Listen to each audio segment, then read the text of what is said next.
Welcome to TORAH Talk. I am your host, William Hall, broadcasting live out of Kingsland, Texas, USA, with episode number 22 of Rabbi Chaim Coffman's Controversial Issues. And why is my head cut off? I don't know, but we'll fix that right now. Rabbi, it's welcome back to the show, sir. I'm trying to figure out which volume knob goes to what. Okay, good. Oh, yeah. 2 years, and I'm still trying to find my... Hey, where's the screen? What happened? That's funny. I forgot that there's an actual video set that ends up at the end of the clips of the video intro, and I didn't actually edit that tonight, and I should have because it had like half my head in there. So now people are seeing. They were seeing half. Now they're seing double. That was for fun. Uh-oh. Yeah, Okay. yeah, they're seeing double. That's okay. I used to send out an email once a week for a certain organization, and right before I was sending it out, I lost all the fonts. I'm like, hey, where are you? What happened? I saw them in memory. I was like, come on, they have to be there, and I made them disappear. Like 45 minutes later, I was like, oh, there they are. That's funny. Well, I tell you what, tonight's going to be fun because it's something that I used to like, that used to really irritate me, and there's this whole thing with the oral law. Of course, most of where we will probably travel over each episode will probably have something to do with the oral law, I'm certain. And so it was to me, so many things were presented to me when I was a Messianic, not when I was a Christian, but when I started leaving Christianity and I was doing the whole Yeshua thing. And I started learning about the oral law and the Messianic rabbis, including my biological father. He would say, "Oh, that stuff, that's man-made garbage and stuff." Yet he's sitting there lighting Shabbat candles and wearing tzitzit and and all this other stuff, which comes from the oral law. So many different arguments have been popping up, and there's been some good ones come up. And I don't think that she would mind, but I have a Messianic friend who I do respect because she really does study a lot. I'd say. In perspective of my age, she's very young, but she's an incredible. She loves studying like a lot. So, Rabbi, you've interacted with her this week, Courtney. She's a really nice lady. She's also been very, very friendly to TORAH Talk in the sense of when something weird happens, she will message me and say, "Hey, check this out. This person may be." Stalking or whatever. What do you call those people? Trolls. And she actually pulled off a really good one, and thank God that she was there because this was just a lot of crazy activity. So with that said, Courtney, smile, because a lot of what we're going to talk about tonight, the questions that are generating are questions that you've addressed with Rabbi and questions that I've had, and so this is going to be a great show, and I know you all will enjoy it. Even the ones who, when Christians will actually watch a show, or Messianic, probably more Messianics, you're going to probably find this aggravating because you're not going to agree with anything Rabbi says. Like me, I did. But nobody ever does. It's always aggravating for everybody. And here's the thing, though. I didn't actually agree with anything the rabbi said before. And it took me several years of researching that very topic. It wasn't like I just stumbled onto it and a month later I was like set free. No, I struggled with this for 2 or 3 years before I finally started letting my mind loose and actually studying this stuff with an open mind and really just, following going to the right places to find the answers, for starters, rather than, because one of the biggest problems that I made, Rabbi, was when I was in the Messianic group and people would ask me about, they would talk about the negative things with the oral law and the Talmud. They would say, "See, go to this website." Now I would go to this website. Now, oh my God, there it is right there in black and white, and it's on the internet. It must be true. And it wasn't for like a year and a half later that I realized every single source that they would cite and they would push me to, they were like Messianic websites or Christian websites. I'm like, of course they're going to disagree with it. So finally I decided to start going to people like you. Of course, that's when I realized I really was crazy. And then so I figured out to go to different places. But as I searched it out through the Orthodox teachings, and actually go to the Orthodox rabbis, because realistically they're the only ones, mark my words, they're the only ones who have the authority to teach the Talmud in the oral law, or Orthodox rabbis. If you're not, even a Reform or Conservative, I'm sorry, they have no authority to teach the Talmud. That just doesn't work that way. So if you're learning it from anybody but an Orthodox rabbi, your information is probably fictitious. false lies, whatever the case may be. So that's where we're going tonight. Do we really want to trust this guy? Do we really want to trust the rabbis? Turn it off right now. Go home. Get something to eat. Come on, get a life. Right. You don't want to listen to this. Do we really want to trust the rabbis over what's written in the Torah? There are so many. Now, I'm not speaking from my own mind. I'm speaking from something I heard many times, and I used to believe. Do we really want to trust the rabbis when they clearly teach things that contradict the blatant, clear written text in the Torah? That's where we're going tonight. So, Rabbi, I'm going to let you tell us the first place we're going, and then I'm going to put on my seatbelt and hold on for dear life. Welcome to the show, by the way. Thank you for tuning in. Do better than that.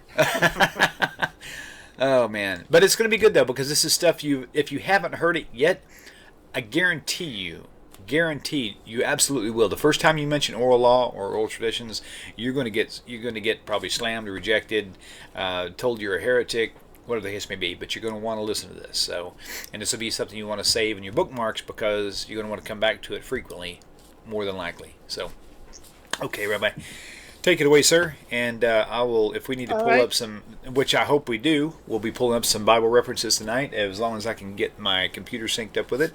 But we'll certainly be going there. Phone lines are open currently. Now, this will be the last thing I say, and I'll let you talk. Phone lines are open, 855-95-BIBLE. That's 855-952-4253. If you call in, it needs to be related to what we're doing here on the oral law. Do we trust the rabbis? Why do the rabbis teach? Something that looks like it contradicts what's written in the Torah. Those type of topics that's really what we have. So if you call in and you have something about this week's Parsha, or you want to know something about the New Testament over here, I'm going to actually refer you to another future video or past video, not tonight. So if you call and you have that in mind, just know I'm going to refer you out. So make sure if you call, it's going to be about tonight's topic. So, okay, Rabbi, it's all yours, sir. Let's hit all right, welcome everyone. I hope everyone's strapped in. There may be a little bit of overlap from what we spoke about. We did a few videos about oral tradition and how it works. Inevitably there will be a little bit of overlap, but one thing I think that people don't realize, first of all, when you're looking at things, as we mentioned many times, everything's in context, right? Yeah, you have to look at what's being said, how it's being said, etc. With that being said, our first reference will be Deuteronomy chapter 17. Deuteronomy chapter 17, verses 9 and 10. So over there, most people don't realize that there is actually a mitzvah to listen to the rabbis. Now, that's an interesting thing. Oh, the rabbis took so much power. Look, they even put in the Torah. You have to listen to them. Ha ha. Right? So the Torah there says, you shall come to the Kohanim, the high priests, or the priests, the Levites, to the judge who will be in those days, right? Someone who's going to be a judge in those days, you shall inquire. They will tell you the word of judgment. You shall do according to the word that they will tell you from the place that Hashem will choose, and you shall be careful to do according to everything they will teach you. So therefore, Talmud learns out, and we'll speak about Talmud more specifically shortly, that Talmud learns out from here that the rabbis have the ability to judge, give answers, etc. in every generation. Not only that, but a rabbinical court, even in this generation, still has the same power as a rabbinical court in the time of Moshe Rabbeinu. Now, it may not have the exact same power for a lot of different reasons today, where we're not going to get into, but the rabbis of every generation have the ability to reinterpret, so to speak, the law as it was passed down. Now, someone's going to jump up and down and say, how can they do that? There's another verse in Deuteronomy that says, don't add or subtract, right? You're not allowed to add or subtract. So Moshe Rabbeinu, when he wrote down the Torah, all right, we spoke about the fact that it was done orally, and then eventually it was written down, that Moshe Rabbeinu writes it down. He is a scribe. He has no ability to change or add anything. How do we know he's legit? we know is legit because God said so. Right? God says, this is my trusted servant. You have to listen to him. And there are verses in the book of Deuteronomy about false prophets. You cannot contradict what Moshe says. Right? So now, based on that, the question will be, okay, doesn't it look like the rabbis contradict what the Torah says? Now, in having this discussion, this week, one thing I didn't see, right, for sure, was show me in the Torah, explicitly in the Torah, where the rabbis uproot it and destroy it. In other words, they take a verse, they rip it to shreds, they say, nah, that's not what the verse is, this is what it is, right? In other words, if you're going to tell me they're explaining what it means, that's one thing. If you're telling me that they're saying, no, this is absolutely not true, and, this isn't what it says, etc., that is something totally different. So, so oral tradition, and the whole purpose of oral tradition is it comes and explains what the Torah says. Now, there's an interesting thing, as, I was involved in this discussion, this week is, what I see a lot by, conservative people, at least the ones in the know, most people don't know anything. And the most important question, they may ever ask in their lifetime, most of the lay people, are, do I put ketchup or mustard on my hot dog? They're like, ketchup? Mustard in it? Someone say, hey, what about relish? Like, oh, relish, that's an interesting idea. They're not interested in the question at all, but at least according to the movement themselves, what they do is they pick and choose. Now, when you pick and choose, you say, well, I like this, I don't like that. I'll take this, I won't take that, for whatever reason. Like I heard a rabbi once when I was studying in New York, and basically he said, if we don't understand it, chuck it. Like, we have the ability to understand God's law. You don't like it, chuck it. Right? No offense to Chuck, right? So, in that sense, how in the world, how in the world can you pick and choose? So when you look at most of the Torah verses, that are there, a lot of them are very ambiguous. They're extremely vague. They don't explain, a lot of things. They're like, you tell me what totafot are, right? Or what we call phylacteries. Nobody knows what they are. Sounds nice, but Rashi over there says, oh, okay, we're going to go according to oral tradition. Be careful. Rashi says that's an African word. It's a Coptic word. It's not a biblical, it's not a Hebrew word, totafot. Now, if it wouldn't have told us that, we would have thought they were these black boxes, with the things that you wrap around. Of course not. We wouldn't have had any, we wouldn't have any idea. So, when people come and say, well, I want a little bit of this, I want a little bit of that, and I want a little bit of the other thing, you can't pick and choose. I will tell you, because it doesn't work, right? You can't pass it down. So as I always say, a mule is a tremendous animal, right? It's a hybrid between a donkey and a horse. One problem with the mule, it's sterile. So I don't really care what people believe, what their philosophy is. Totally irrelevant if you can't pass it down to the next generation. I had these Karaites, attacking me. They're like, oh, I believe this and this and that. I said, yeah, but there are only 20 of you left in the world. You guys are a dying breed. So, right. Why in the world, should I listen? But what are the points about picking and choosing? You want to take a little bit for the Christians. You believe in JC as the Messiah, but not in the Trinity. We ate the same hallucinogenic mushroom in the desert. Everything's great. But keep in mind, the oral tradition that you say, I want to listen to the rabbis, or the rabbis went too far. That was another quote. The rabbis went too far. Well, what exactly didn't you like? They went too far with kashrus. Yeah, because you want to eat chicken, you want to eat veal parmesan. It's all about desire. Which aspect of what the rabbis say you don't like? Lighting Shabbos candles? Yeah, that I like. It's rabbinical. Prayer for a woman is rabbinical. Other things that are rabbinical, you say, oh, these things I like, these things I don't. So where do you draw the line? not only that, but, we mentioned also, in oral law, there's a word called chalav, chet lamed beis, right? But it can also, if there are no vowels in the Torah. So if you put other vowels in there, you get chelev, right? Which is forbidden fat.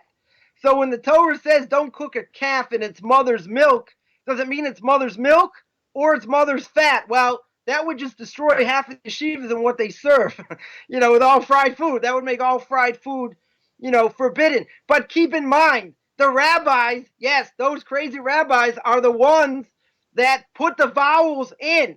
Your Masoretic text comes from the rabbis. So get off your high horse. Don't tell me, oh, I don't like the rabbis, what they say about this. I don't like what they say about that. But you're following their text. If you're following their text, throw it out. And you know what happens if you throw it out? You're not going to understand anything. Right. You're going to absolutely understand zero. So you cannot have your cake, and eat it as well. Either you hold by the rabbis and what they say across the board, or you throw them out. But keep in mind, if you throw them out, you have no idea what totafot are. The Torah says you have to keep Shabbos, and if you don't get it right, you're liable for the death penalty and getting spiritually cut off. So the Karaites say, well, we'll take our chances. Well, there are 39 categories. 3 are mentioned explicitly in the Torah. Yeah, I'll take my chances. Okay, you'll be dead. That's it. You're finished. Like, yeah, I'll take my chances. That doesn't make any sense. You cannot jump and live on both sides. It doesn't work. It's not fair, and it doesn't make any sense. Now, we mentioned before, this is exactly what the conservative movement did. They came, they picked, they choose, it's relevant, it's not relevant. At the end of the day, I don't care how many members they have today, it's shrinking. They are disappearing. They're disappearing because their constituents don't believe in it, and it doesn't make sense. So if somebody is going to learn, and they're serious about learning, then when you look at a Torah verse, whatever the Torah is going to say, right? Let's go back to the example. Don't cook a calf in its mother's milk, and it mentions it 3 times in the Torah. That is significant. So then the question is, why is it? Why doesn't it mention it 3 separate times? You could just told me once. So the rabbis tell you you can't eat it. You're not allowed to cook it, even if no one eats it. Like, you can't work at McDonald's, even to give it to a non-Jew. You can't get benefit from it. So when someone comes and picks and chooses, what they're saying is, I can decide. I can make my own decision. What gives you the right to make that decision? If there is a command, which we mentioned before, to listen to the rabbis. So why in the world can I say that one's good? In other words, what these rabbis say is good, what these rabbis say I don't like. So where do we draw the line? And most people, where they draw the line is what makes me feel comfortable. Well, in my language, we'll call that Torah made in my own image. Right? God says we're created. That's deep. Yeah, that's deep. God says everybody, Jew or non-Jew, are created in my image. Right. Right? Everyone has a spiritual soul. Right? The spiritual soul may not be the same. The makeup may not be the same. Right? For a Jew and a non-Jew, but everyone's created in God's image, not your image. Interesting. It's not about what I want to do, what I think. People say, wow, how can the Torah call homosexuality abomination? What a terrible thing, and it's racist and this. I didn't write it. If I wrote it, it would have looked a lot different. I didn't write it, in any way, shape, or form. This is what the Torah said. I mean, there are reasons why it is called that, and what the ramifications are, right? That you have to go to our first video. But, in general, we have to understand what the verses mean. So, if it's ambiguous, which a lot of them are, where are you going to go? Who are you going to call? Where are you going to go? Where are you going to get this information? Right. That's why the Christians are all messed up, and everyone else is messed up because they don't understand. That's why, certainly someone wants to convert. They're interested in conversion. You can't learn Talmud either. Why not? You need someone to teach you. Right. You can't just a person looks at it and says, "Oh, I understand what it says." Really? Let me, let's, you can read it, in your own language. I'm not saying people are stupid by any stretch. That's not the case. But you have to go back to the source and someone who knows how to learn the source, right? Even if it's translated, you still have to understand what it says, So therefore, if I'm learning and I know there's a hierarchy, if there's a disagreement, who we hold like, who we don't hold like, and all these different ramifications, someone coming out from the outside, is going to say, "I think this." Who, you have no authority.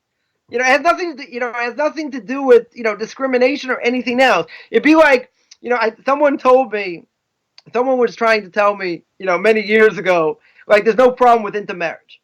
So I said, well, have you ever read the Bible from cover to cover? The Bible says a number of times, don't intermarry, right? For a Jew not to intermarry. So I said, so what do you think, what do you think the Bible meant?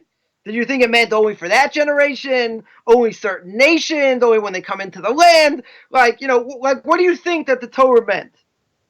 So this person answered me and said, "You're a fanatic." I said, "I know I'm a fanatic. I've been called a lot worse. What's the answer? Just give me an answer. Any source. Any source you want."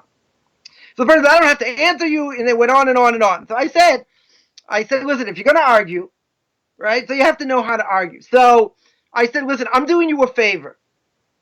Let's just say I have a PhD in Judaism. Let's say, right? So you're coming to me giving your definition of something you know nothing about. You've never read, you can't read Hebrew, can't read any of the text. You never saw the movie you never saw the movie, the Bible. You never read it from cover to cover, and you want to come and tell me what the Torah says." So I said, I got an idea. I said, you're involved in investing, right? Investing money. If I came to you and I would say, "Listen, take $5 million and I want you to put it in this stock in this company." So you come to me and you say, "Why? What's so important about this company?" I said, "You know what? This company, starts with the letter C. My name, Chaim, starts with the letter C. So I think you should invest $5 million in this company." Right. So this person said to me, and he looked at me in the eye and he said, "Yeah, I'd be interested to hear what you have to say." I go, "What are you, flattering me? What do you think, I'm an idiot?" I said, "You got to be kidding. No one's going to listen to that. I believe because it has the same letter. You're going to invest? You're even going to think about it? I'm doing you a favor." I'm doing you a big favor. You cannot, people say all the time, and this is another major thing. Comes within the same topic. People say all kinds of things that they don't have any idea what they're talking about. And they go on and on and on like they are, they're an authority. And they'll say, "Oh, the rabbi's this, the rabbi's that," and they'll bring out these convoluted verses, in these difficult texts and Tanakh and all over, and they'll say it means like this. I was like, "Oh, you mean those short, those short little, fat cherubs, these fat angels with a baby face? Oh, they're the ones taking over the world. We're gonna worship them." Yeah, that's what it says. That's what it says clear in the text. These fat little babies with wings. I don't think so. Let's look back at what. Let's look back at what the text says. I want to just discuss something real quick. Back on the verse that you shared, and Deuteronomy 17:9, or what is it, 9, 10, 11, or just 10, 11? Okay, 10 or 11. Also. Okay, so it's very clear there that it says regarding certain matters you should go there and let them tell you what the resolution will be. Now, one thing that actually helped me wrap my head around the title of our show tonight was. There's at least 2 times, and every Bible scholar will agree to this, at least 2 times Moshe Rabbeinu spent 40 days, so 80 days, on Har Sinai, right, with Hashem one-on-one. You can't tell me he did a lot of sleeping there. I don't care what anybody says. Okay, so somehow in the Midrash it calculates there was 3 times, so it's 120 days, right? So 120 days. Let's back up. Let's take it conservatively. 80 days. Moshe Rabbeinu, Har Sinai, Mount Sinai, alone with God. Statistically, you can read the entire Hebrew Bible combined with the Christian Bible, meaning the New Testament. You can read them both non-stop. If you were to just say, you know what, I'm going to drink a lot of caffeine, I'm going to stay up, I'm feeling motivated, I'm going to read the Bible from start to finish without sleeping. 72 hours non-stop reading, right? 66 books. How long do you think it would take to actually read just what's written in the Torah? A fraction of that. Okay, so if you do the math, on 80 days that Moshe Rabbeinu was up on Mount Sinai, do you think that they were sitting around just doing nothing while there was chiseling going on or whatever? I hate to do it that way, but playing backgammon, playing chess. The point is, with all the time that he spent there, and how little the time it takes to actually read the contents of the Torah, you can't honestly tell me that you believe that there was nothing discussed between Moses and Hashem but what the written text of the Torah is. It makes absolutely no sense. There was a Jeopardy music in the background. Like, dun, dun, dun, dun. Okay, so the point is this. For the people who really take issue with it, I took issue with it too. I'm not bashing you. I'm not smashing you. I'm not ridiculing you. I'm telling you to think. Pull out your spiritual calculator and figure this out on your own.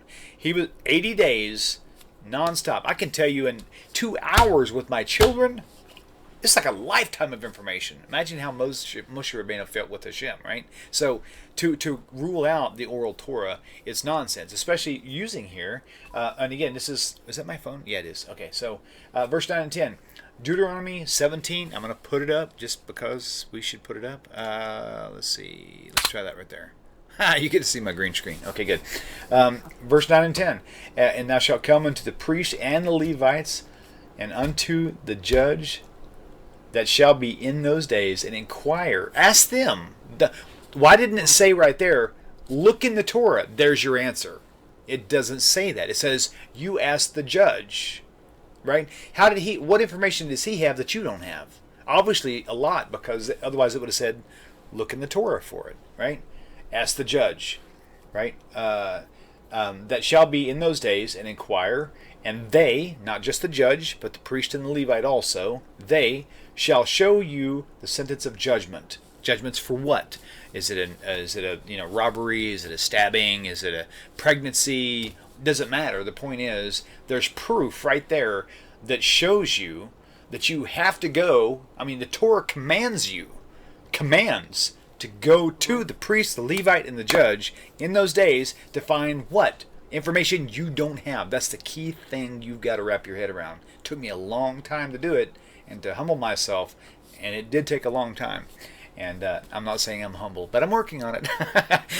but the point is, it's not just here. There's other places as well. So, and you shall do according to the sentence. Why doesn't it say, and you shall do according to what Torah states? Think about that for a minute. Wrap your head around this. That's a big problem for many of you, and I get that because it was a problem for me as well. Rabbi? Yeah. So based on that, they're the ones with the knowledge. But again, keep in mind the Torah is extremely vague in many different ways. It doesn't tell you anything, right? It doesn't give you the information. Certainly that you need. Can I ask you a question? Because you're triggering something really important. The Hebrew word orlah. How many? And for the viewers out there who don't know any Hebrew at all, orlah means foreskin.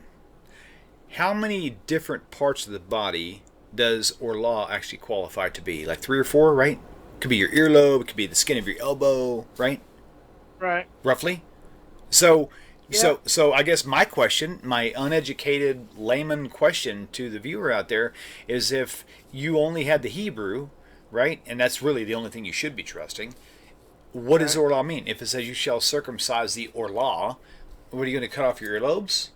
I mean, explain that to me, because no one has been able to. And I have to plug my friend Lon Cherry Holmes, which we're doing an episode on the oral law. Actually, a series of episodes, like 8 or so. We just did our first one. We're going to do another one this weekend. By the way, if you like this oral law stuff, you want to tune in on Sunday. We're going to do a show like midday Sunday. So, with that said, who do you trust? I mean, people say, well, it's obvious what that is, right? No, it's not. It's only obvious because you have a concordance that you trust. Right. Oh, and get this, Rabbi. I'm going to challenge all you viewers out there right now. The Strong's Concordance, it's called a concordance, but you know what it actually is? It's an oral law. Do you want to choose the concordance written by Greeks, or do you want to choose the Talmud written by Hebrew scholars? They're both oral understandings of whatever the case may be. You're choosing your own oral law over the oral law of the native speaking sages and Hebrews, right? These rabbis and the Levites and the priests. You're going to choose the Strong's Exhaustive Concordance oral law over the ones who don't need a translation. Think about that. Rabbi, I cut you off, but I really wanted to throw that out there. And again, that was something Lon, my friend, mentioned to me like 3, 4, 5 years ago. I don't know, it was a long time. But it was amazing. It's truth. Truth will set you free, you New Testament followers. Hey, I love you guys because I was there for many years. Rabbi. So, when you look at all this, another example is, about sitting in the sukkah. Where the Torah says that, you have to sit in the sukkah 7 days. You have to bring, it says palm fronds. You have to bring a nice smelling fruit. You have to bring willows, or you have to bring, willows and hadassim and myrtle leaves, etc. And it says you do it in front of God. But there's no information. Is it attached? Is it not attached? What's a nice smelling fruit? You think it's a quince? Someone thinks it's a pomegranate. Someone thinks it's a watermelon. Someone thinks it's a pineapple. Whatever it is. So, they'll translate it in a lot of good translations. They'll say that nice smelling fruit's an etrog. They'll say it's an etrog, right? Or lemon on steroids. So how do you know? How do they know what it is? It's a guess. Maybe. The most important thing, I think, out of this whole discussion, is either God spoke to the Jewish people and he gave them two things. He gave them a written law and an oral law, right? Or he didn't. Now, whatever happened at Mount Sinai happened. So if he didn't, I don't want to hear any arguments, okay? So maybe he didn't. Maybe we all ate the same hallucinogenic mushroom. Okay, so put it to the side. If he did speak, and he did give Moshe some other information, which he had to have had, because it does. A lot of these verses just you can't understand them, at face value. So then, what gives us the right to say I think this one's right and I think this one's wrong? Like in this text back and forth, I think the rabbis went too far. Exactly how far did they go? Like, which aspect don't you like? Well, it doesn't fit my world outlook. Well, that's too bad because, that's not what Torah is. Torah is about putting your will, to do God's will. It's not about to do what you think is right. It doesn't mean we don't make mistakes and everything else, right? But we have to do the best to our own ability in order to do what he wants. So therefore, we have no other source. We have no other legitimate source. Not only that, but there are all these punishments, that the Torah speaks about. If you don't do this, mot yumat, you will surely die. Right? That's the highest level punishment of corporal punishment, meaning getting stoned. Right? Getting stoned to death. There are other things as well. But we don't get all this information. So the main thing is you cannot straddle both worlds. I can tell you, that I tried to do it many, many years ago. And at the end of the day, it has nothing to do with, philosophy or anything else. The bottom line is, can you pass something down that's touchy-feely? In other words, if I feel like doing it, I'll do some of it, I won't do all of it, or whatever. What is the end result? So by the so-called other, Jewish movements, within Judaism, they are disappearing. I mean, in a few generations, they will disappear because they have nothing to pass down. It's all about whatever I feel like doing. It doesn't make any sense. They pick and choose. You want to pick and choose, so you want to bring me other verses. You want to bring me, You want to bring me other books that we don't hold of, that the Jewish people don't hold of after the canonization. You want to say, no, this is what it means, and it's Webster's fourth definition, and we're going to go according to this, according to that. It doesn't matter. It doesn't work. It's not about, is it true or not true? Does it work or not? Right? That is the bottom line. So what happens is you're going to pick and choose. And when you pick and choose, it's a disaster. So where do you draw the line? Your Masoretic text is based on what the rabbis say. No, that I'll take because I have no choice. Oh, but eating chicken and milk, no, that I won't take because I don't, I like chicken parmesan, right? That's not going to go according to my, my world, outlook. But yeah, there's another thing. Another important thing you have to keep in mind is, who are these rabbis anyway? One of the things that I get quite a bit, that people will say, besides, how much they hate my stuff, is the fact that why should we listen to them? Why can't I do my own thing? Why do I have to do specifically what they tell me? What is their criteria? In other words, what makes them rabbis themselves, right? Which is a whole discussion. So when it comes to the laws of prayer, I say the following. People will say, I wanna pray, something spontaneous. Why do I have to keep praying if I'm a Jew? The same thing 3 times a day. I'll add things for the new month. I'll add things for, for Shabbos. I'll add things for, festivals. Why can't I say, prayer that's spontaneous? So the answer is you're allowed to. You're definitely allowed to. But you'll keep in mind that the men of the Great Assembly in about the 5th century, with Ezra the scribe, right, with Ezra himself, they fixed what the prayers were. They fixed them, what to say, when to say, all these different things. So now I'll say the following statement, and people can take me to task for this. They'll tell me, this is like a third and long. We'll call this a punt, but I think it's true. The men of the Great Assembly, were so great, they had the ability to bring people back from the dead. That is how spiritual in tune they were. Now, the reason they couldn't do it is because the generation wasn't worthy. Because the generation wasn't worthy, they didn't have that special power. They couldn't do it. But they had the power in themselves. It just, they couldn't actualize it. So I will go, public here and say, if that's true, and they're telling me, through divine inspiration, they're telling me all these things I have to say on a daily basis, right, with prayers and everything else, why would I not listen to them? Do I know anybody, after them that had the ability to bring people back from the dead?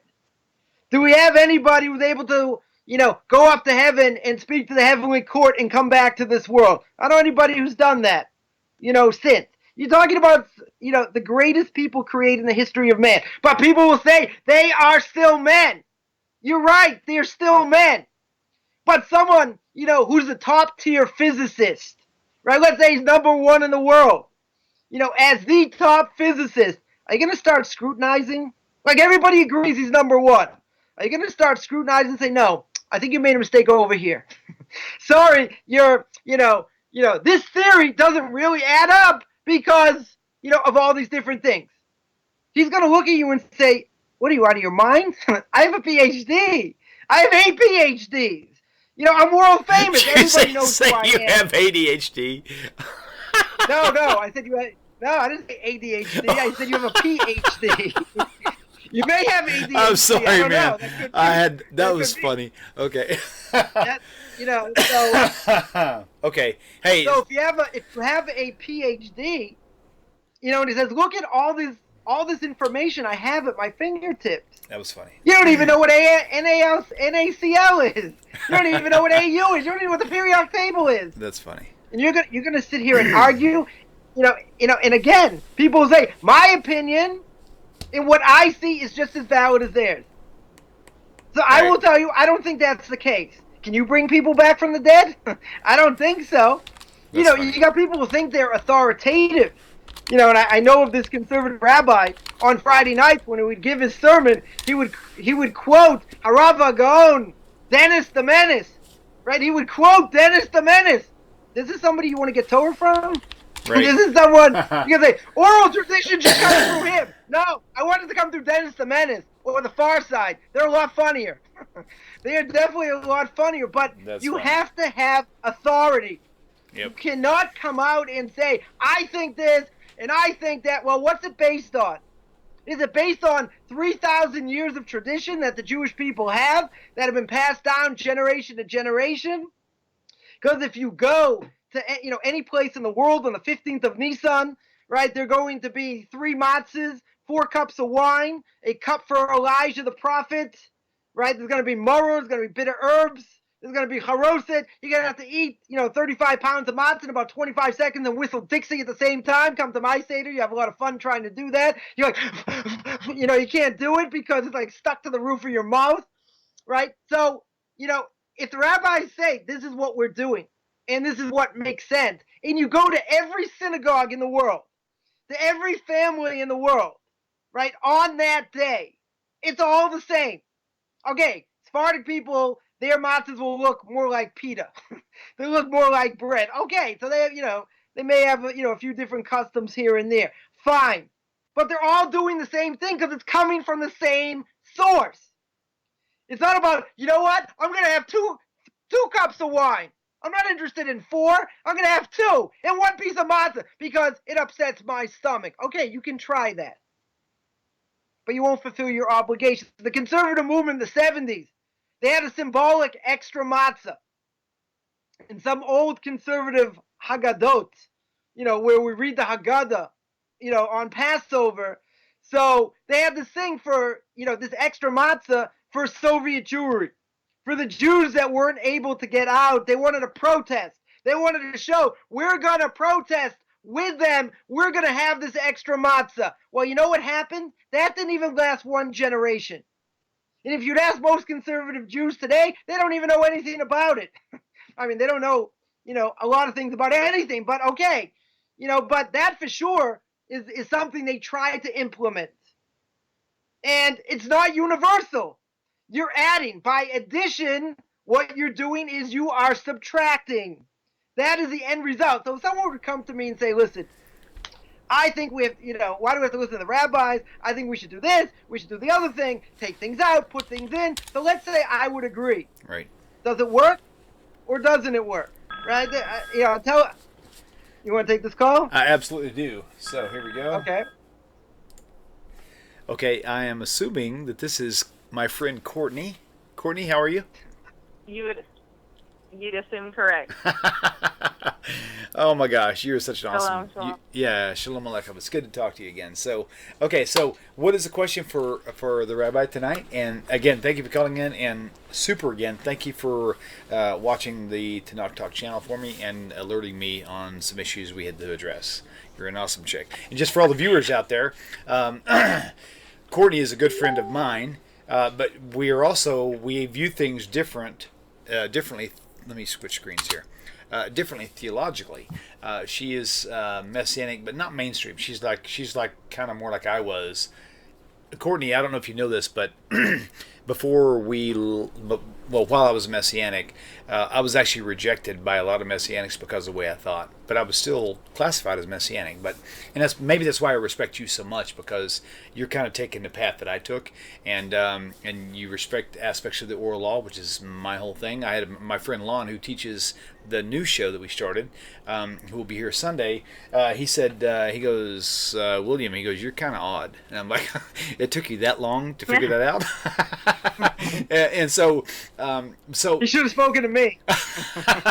So all the viewers out there, Courtney is a friend of mine. She respects TORAH Talk. She respects the rabbi. She knows a lot. She studies very deeply. And so with that, with a very warm welcome, thank you again for calling in, Courtney. So what is your question for Rabbi Coffman? Oh, thank you. You're very welcome. Okay, so one of my questions is really simple. So if oral law came down from Mount Sinai at the same time, roughly, and then from there it branched off and went to the elders, and then the rabbis have continued to keep that up throughout the years. Right.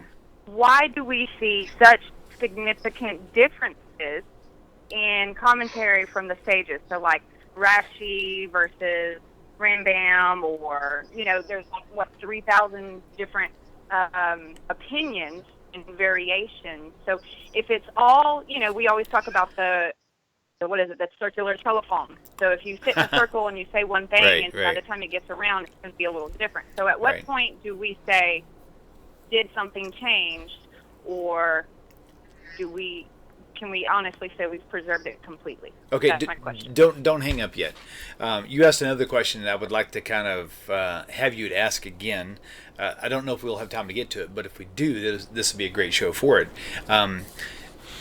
The other question you presented before was if the oral law was necessary for determining the nukadot, why is it that Jesus / Yeshua actually read from the Torah himself in the New Testament times?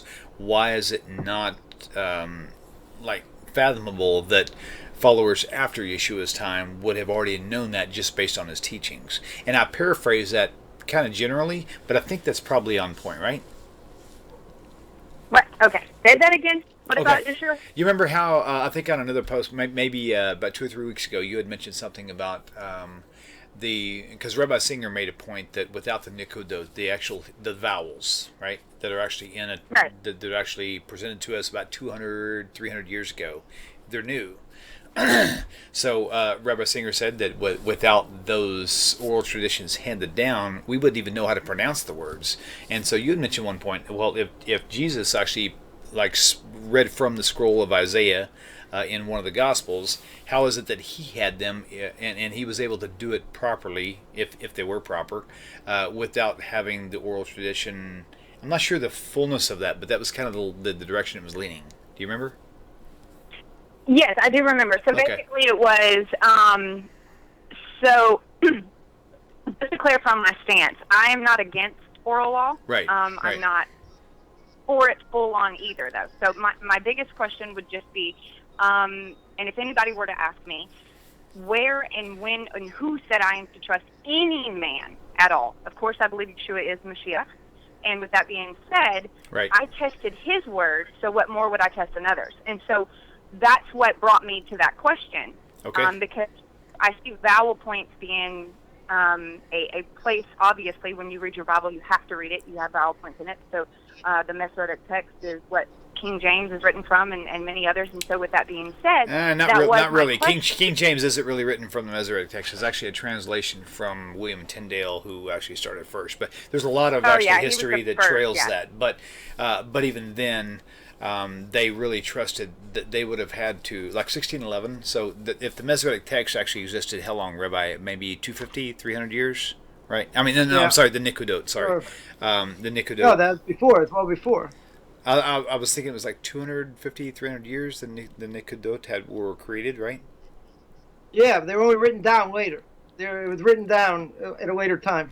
Okay, but so Mezorite basically means handed down. So just because it wasn't written yet doesn't mean it didn't pre-exist. It was already there. It's just they finally decided to write down the Masoretic text. Okay. Well, they had to write it down, otherwise it would have been lost because of all the pogroms and everything else. So that's why it was allowed to be written down. Okay, so we may not get to that second part yet. So let me back up before you hang up, Courtney. I want to go back to the primary question for tonight.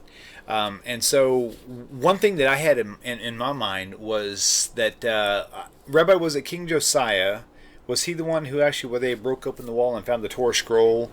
Who was it? What was the king that actually did that? And they found out and they tore the robes and said, "Oh my God, we're supposed to be following all those laws." Whoever it was, Josiah or someone else, there was a period of time where a lot of stuff was kind of dropped and forgotten. So my thought was, and this is where I'm hoping Rabbi can clarify, is that after that period of time, that's where you have, because Rashi and all these others came much later, and so they're basically hashing it out, trying to figure out what it really was. So the Talmud, for all the people who don't know what the Talmud is a compilation of the Gemara with all these different writings and their discussions between, I've heard of, Courtney, I know you've heard this, 2 rabbis, 3 opinions. I used to think that meant that rabbis did nothing but argue, but that's not what that means at all. That means two rabbis, they share one opinion, they share another, and they come to an agreement, not an argument. They come to an agreement on what they think it's supposed to mean. Okay, so with that said, it's limited, but that's my limited understanding of the Talmud and how all this thing came to play. So, going back to your first primary question, Rabbi, can you give us some insight on this topic? Yeah, so the first question is, how do we know it's not... Should we go ahead and let Courtney disconnect, or do you want to ask her a question along the way, or... No. I mean, I think we can let her disconnect. Okay, it's not, Courtney, thank you for calling clear. in. Really appreciate that. Okay, talk to you soon. Bye-bye. Thank you. You betcha. Bye-bye. Bye. Okay, Rabbi, take it away. All right, so the question is, how do we know it's true, right? How do we know it's not a broken game of telephone, right? So, if a teacher says something to one kid, he passes it on. How do we know that, that's the same? Because the Torah wasn't written down until about 1,500 years after Moshe himself, right? And the only reason it was written down, it really should have been passed down orally. That's why it's called an oral tradition. But the only reason it was allowed to be written down is because of all these pogroms, and the rabbis were afraid it was going to get lost. So therefore, they had no choice. But it really should have been, oral. There, a lot of reasons why it should have been oral, but that's not really the point. That's not really the point now. So the question is, what if you had, let's say, 10 lines of children, if you have these children playing this game of telephone, right? What if you had 10 lines in each group? Then the last person will have to say what the first person said.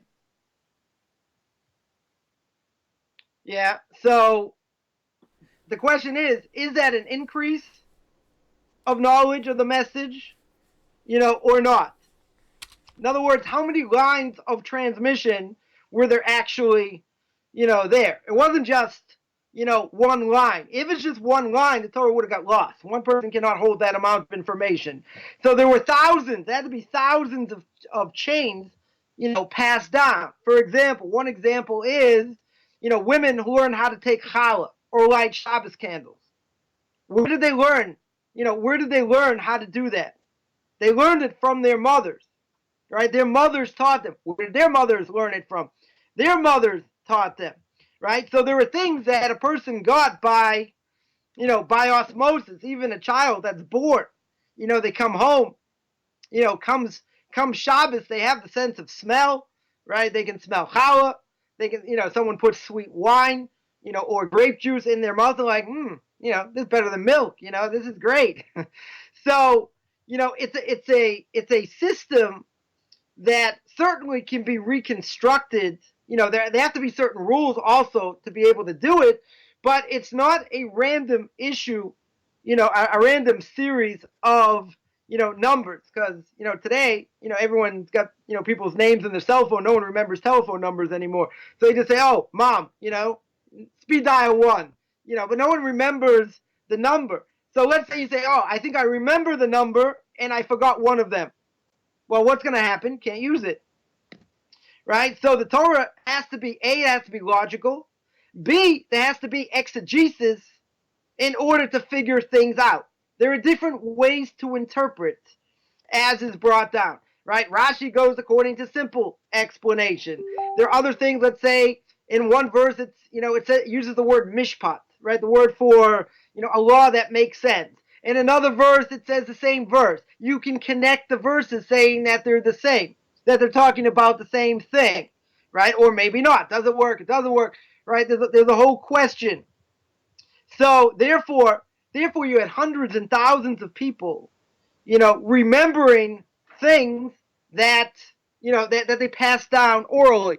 So the rabbis say that many of them went through, what they were taught and what they heard other people say every 30 days. They had to review what they knew in order to keep it fresh. But you had thousands of these people, right? Thousands of these chains. So when you look at the Talmud itself, it'll say, Rabbah says like this, and, Abaye says this. He said, but how do you know he said it? We have a contradiction over here. How could he possibly have said it? Right? There's a dialogue, right? there's an absolute dialogue of what's going on. Now the question is, what happens if you have a disagreement of opinion? So there's also a hierarchy that is built in of how exactly we hold in different situations. Now that being said, when it came to Ravina and Ravashi, they were the ones who redacted the Talmud, right? Rabbi Yehuda Hanossi, Rabbi Judah the Prince, he's the one that put the Mishnah together. The Mishnah is a commentary on the Torah. The Gemara is a commentary on the Mishnah. You put both together, that's what you get. That's what you get in the, that's what you get in the Talmud itself. So they put all these arguments together, and they wanted to keep it, uniform. So you do have in many places that, topics will be, will be the same. In other words, in the tractate itself, it'll be something specific. And then there are many times it goes off on a tangent. Why does it go off on a tangent? Because let's say, Abai said this statement, and the whole question, why he said it, what he meant, what the purpose of it was, and all that. And then they'll bring up like a whole bunch of other statements that he made at the same time. So Ravina and Ravashi put it in that place in order to say he said this, and he said this, that, and the other thing, as well. Because, there's always a connection between what was said first, what was said second.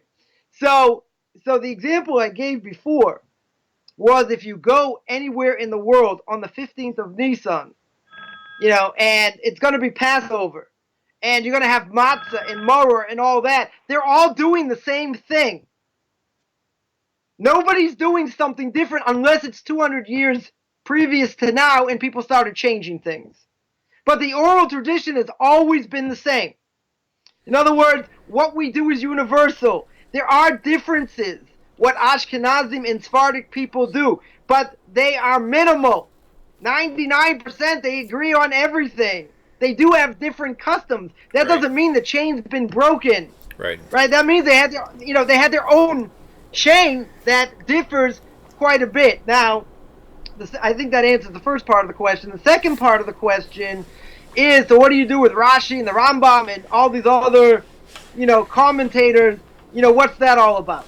So think about it. Rashi came at the end of the Talmudic period, about the year 1000, right? Or give or take.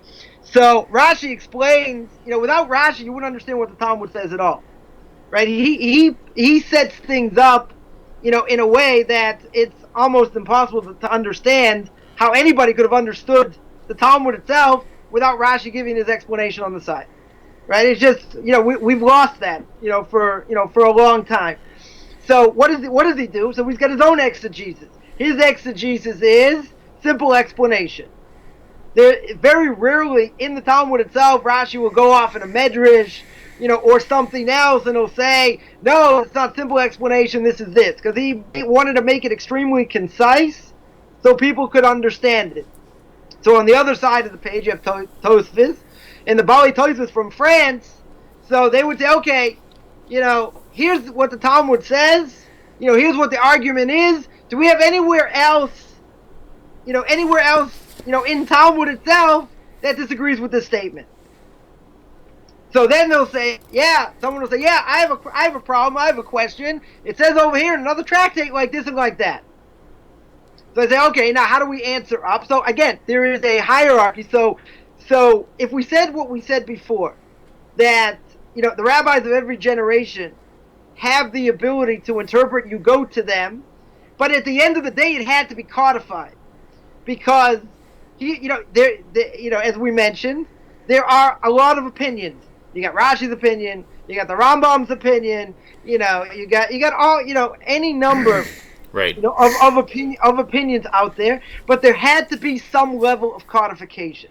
So the Rambam came along and wrote this magnum opus called the Mishnah Torah, and he put everything together, the laws of what we do in the morning, the laws of the holidays, the laws of damages, the laws of, marriage and divorce and all these different things.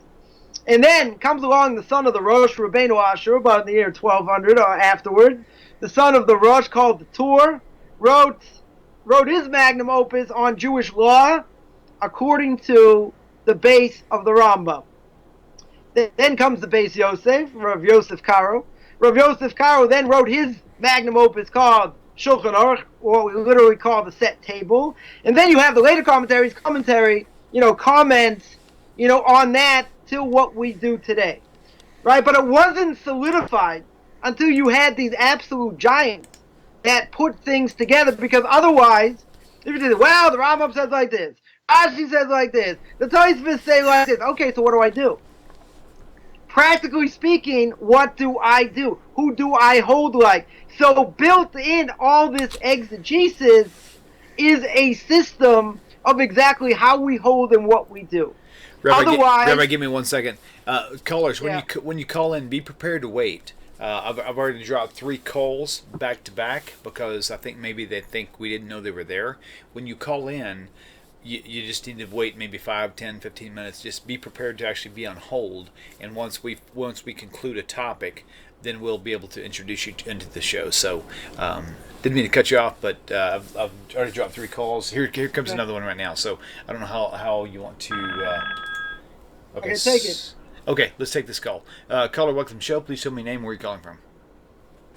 Hi, I'm name's David from London. Hey, welcome to the show. Could you do me a favor? Speak up just a little bit, if you don't mind. Okay, so it's David from London. David, welcome to the show. Thank you. Hi. Yeah, I wanted to ask about Deuteronomy chapter 17, which is often used as an argument for rabbinical authority. Right. It does say somewhere between verses 8 and 13, it says, that they will declare to you from that place which God shall choose, which suggests it's talking about declaring from the temple. Yes, so that they say in verse 10, which the Lord shall choose, shall something. So it seems like maybe it's talking about declaring the law from the temple, and therefore to then extend that authority to rabbis generally might be improper. So you're saying that it's only. So you're maybe thinking that this whole statute has to do with only when the temple is actually up and running. I don't know. I mean, that's actually great. I think it's brilliant. I think it's a great question because I would like to know that too. Now that you mention it, so. But is that kind of what you're thinking? Is maybe that's a suggestion? That's exactly it. Yeah. Okay, perfect. That's the question, yeah. Okay, David, thank you so much for calling in. Appreciate it, bud. Bye-bye. Thank you. Bye-bye. Yeah, that's actually great, Rabbi. Take it away. So from there, what it says, let me just see it here. Let's say the word of judgment, do according to the word, from that place, right? Now, from that place, we're talking about the Beis HaMikdash, from the temple itself. Now, who sat in the Beis HaMikdash and decided Jewish law? That was the Sanhedrin. Which are the judges, right? Judges, not the priest. Right, the judges of 71. Right. There were other rabbinical courts as well. You had, rabbinical court of 3 that could judge, monetary matters. You needed a rabbinical court of 23 that could judge laws that involved death, possibly death. And there were certain things that you needed 71. You needed the Sanhedrin of 71. So the Sanhedrin itself, that's where they were located. They were located, in the temple square, in the temple square itself. Now, once the temple was, in the process of being destroyed and Jews were being persecuted, so they fled. They had no choice. So they went, the Talmud says they went to a number of different places. And then eventually, once the temple was destroyed, it got disbanded. So the law, we say actually, we take out the Torah that, or we say that, not exactly when we take out the Torah, but we say, Ki mitzion teitze Torah, right? From Jerusalem, the Torah goes out, right? The Jerusalem, obviously the Holy Land, obviously, God's backyard, but specifically also, speaking about the Sanhedrin in, sitting in the temple. Now, once the Sanhedrin doesn't exist, and once the temple, is destroyed, doesn't mean they were the only body that judged things. They judged, whatever it was, that they themselves, judge that the other rabbinical courts didn't doesn't negate the fact that we don't have rabbinical courts, and it's only there, right? Because even though the Torah here says it's going to be in that place God will choose, right? But we know the future, right? We know that if that's talking about the temple, well, what happens when the temple is destroyed? Once the temple is destroyed, that means, okay, the Torah disappears. We don't have judgment anymore. It means that judgment will continue, but that's the center. That was the center of where it started, and that's where the Sanhedrin was. Again, then they got dispersed, and other things happened. But that was the place where where judgment, came from. You have to keep in mind the world was very small, at that point. So, that area was, where the temple was, etc. That's where everything happened. That was the central part, or the central thing, for the Jewish people. So that being said, that's where the central authority was. You tell me, temple got destroyed, they got dispersed. Okay, now what? Again, this is exactly what the beginning of the verse says. You're going to go to judges who will be in those days. Right? In those days will be even after the temple is destroyed. So that must mean, it has to mean, that you're going to have judges later that are going to judge regardless what happens in that place God will choose. Because we know that place God chose, unfortunately, is still destroyed. Okay. So I hope that I hope that answers that. Well, you're not like you. Let's just say you're not like a freight train. Freight trains take a while to stop. You just like slam on the brakes. And one thing to keep in mind, I'll just mention one other thing, is that when there's a disagreement, in the Sanhedrin, what we'll call the Jewish Supreme Court, you have to go according to, you certainly have to go according to the majority. And if you don't go according to the majority, then, then you're going to have a major issue. Even if there's one dissenter in heaven, there's a heavenly voice that says, you have to listen to this dissenter. We don't listen to heavenly voices today. Gotcha. Let's take this call. Caller, welcome to the show. Please tell me your name and where you're calling from.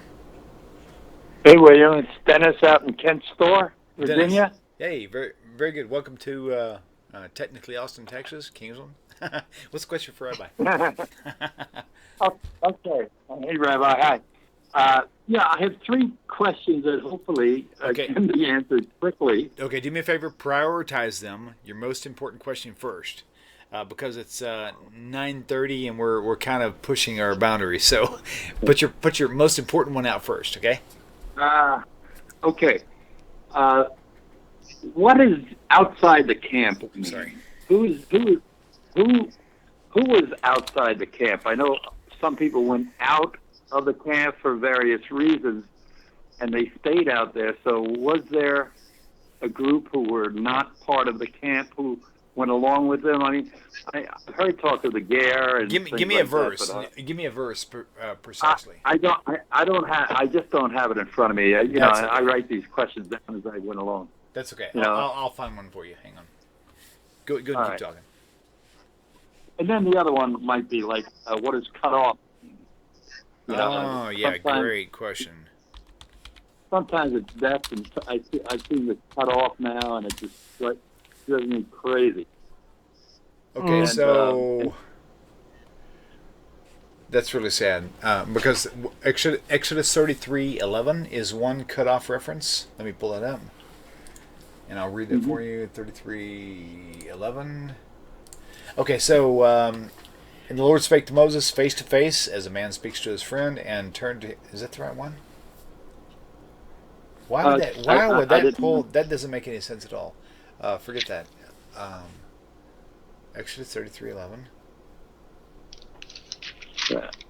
It's usually a penalty, in other words, it's not shall be cut off from his people. Right. So what does cut off mean? That's the biggest question, right? Okay. Yeah. Okay, great. Hey, thanks for calling in, Dennis. Okay, all right. Hey, yes. Okay, yeah, and that other one about outside the camp? Right. I got it. And then... He had three. That was two. Tell me the last one, Dennis. All right, and the other one is probably easy. The difference between the sons of Israel and the congregation of Israel. Sometimes you see it almost in the same verse, or the in the same pericope. No? Okay, cool. Yeah, that's good. That's good. Okay. Okay, thank you, Dennis. Take care. Shalom, shalom. Okay, All right, got it. Let's good questions. Okay, cool. I'll deal with the first one about being cut off. Being cut off normally means that you lose your portion of the world to come. When it comes to the laws of Shabbos, for instance, there's a verse that says that you will be killed if you don't keep Shabbos properly. And in the same verse, not only will you be killed, you will be cut off. Well, if you're already killed, you'd be cut off in a million pieces. How could you be cut? Where are you going to be cut off to? It's like, hey, there's a little bit over here, there's a little bit over there, right? So being cut off means there are a number of possibilities. One is you lose your portion of the world to come. Second possibility is being spiritually cut off means that you will die early, God forbid, right? Your life will be cut short. Not only your life, but possibly you could have children die in your lifetime, right? There's a different opinions. But being cut off means that you're spiritually cut off from the Jewish people. That's being spiritually cut off is that you won't have a portion of the world to come. Person intermarries, for instance, a Jew marries a non-Jew, that's it. They no longer have the status, of being a Jew unless they properly, unless, other person converts, etc. But, there are serious repercussions, for that. One, I'll just give one quick example. If you eat unleavened products, chametz on Passover, you get spiritually cut off. So spiritually cut off is, I have no portion of the world to come. That's normally what we, how we interpret it.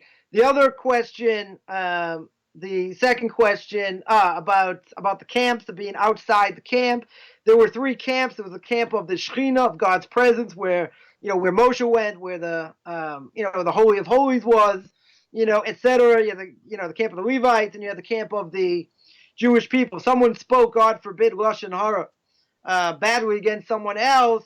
So by what happened to Miriam, she's thrown out from all the camps, right? From certainly she wouldn't necessarily have been there by, but where Moshe was, but she had to be outside, where the Jewish people were, and she wasn't allowed in until God had healed her. So the camps themselves, if you look in the book of Numbers, the Jewish people were set up by the tribes in different camps as well. But the main thing is that you had a few of these different camps, either by the Levites, the priests, the camp of God, and everyone else. Right. The third camp was the Jewish people, and that's where Miriam was thrown out from there.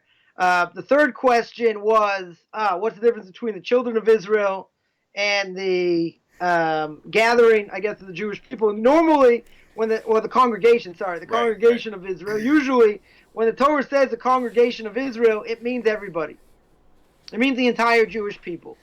God gathered them together for different things. When it says the children of Israel, a lot of times the rabbis will say it refers to men, not women.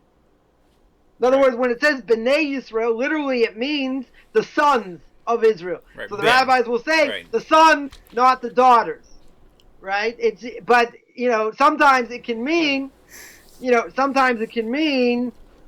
people say the children of Israel. It's everybody. Well, it's not necessarily everybody. It depends, a lot of times on context. But when Moshe will say gathered, he gathered the congregation. Usually the congregation means everybody. Means men and women, children together. Usually the children of Israel will mean specifically men, not women, unless otherwise stated.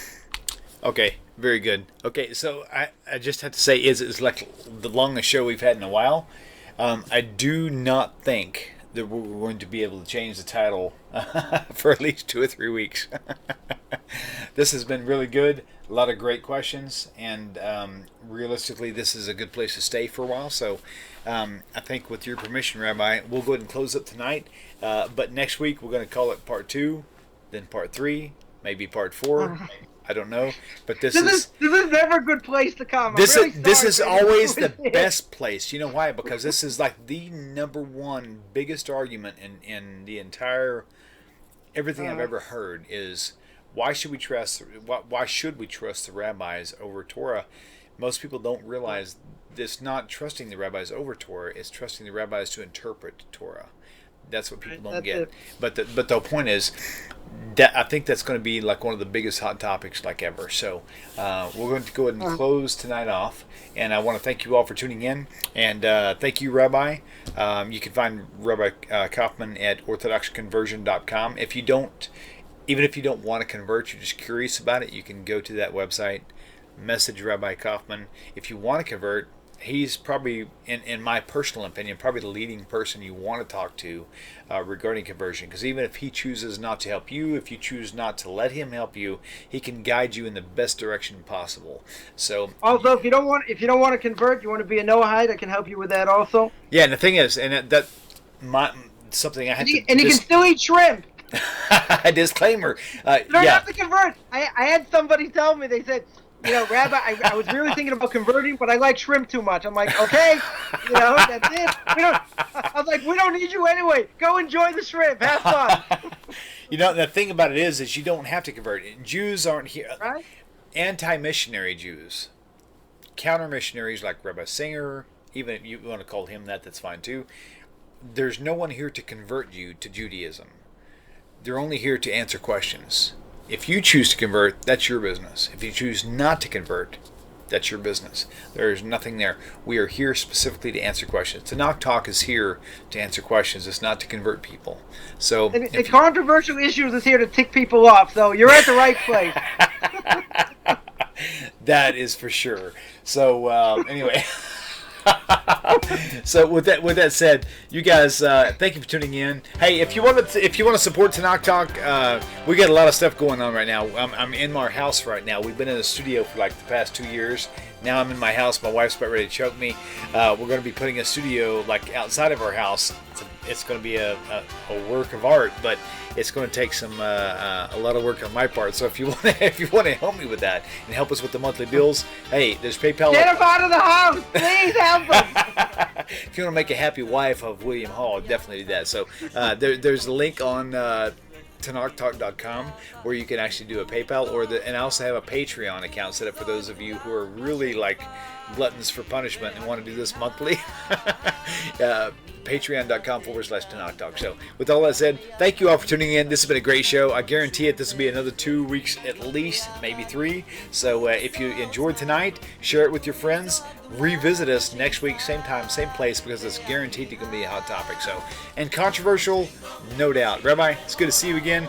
Thank you all for tuning in. We'll see you on the other side. Shalom Aleichem. Shalom Aleichem, everyone. כולנו שותפים, חשוב תמיד להיות אנושיים. חושבים דוברים לובשים בכל האופנים, זה טבעם של אנשים שונים. נזכור בסוף, כולנו שותפים, חשוב תמיד להיות אנושיים.